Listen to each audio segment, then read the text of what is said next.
pen to paper, as I sit pondering the perspective of how to write what I can never experience. Julie is, I check my notes, from a country I only briefly visited. She was born around 17 years before me to a gender I am not, but yet the context she is missing while still thinking she understands feels like something male. My confidence grows. I understand Julie about as well as she understands the protagonist. It's a tough pill to swallow, but the gaslight flickers and sends shadows of lampshade across the room. I dip my quill.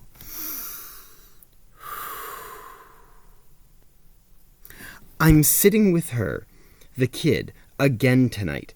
Mom thinks she's a good influence. I think she's a kid, a child. I know I'm older, but when I was her age, no. I had sex before I was when she was now. Trying to explain to her that it's normal. I'm not ahead. She's behind. And I know she's young, but it's more. It's more than, if this were an exchange, we would learn about her culture. Truth is, she doesn't have much, or her culture is just an absence which makes it feel like black. Is black a color, or just an absence? She claims war is her backdrop, but how, without being a citizen soldier, can she really know war? It's possible, I guess. But we sat in the bed as I rattled off my list of partners, a list growing for the last 5 years.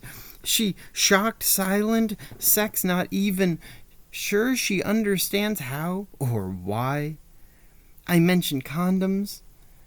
Now the pill. Does she understand the pill, my butt? But the connection, clear to me, but to her, words, a string tangled of meaning above her age.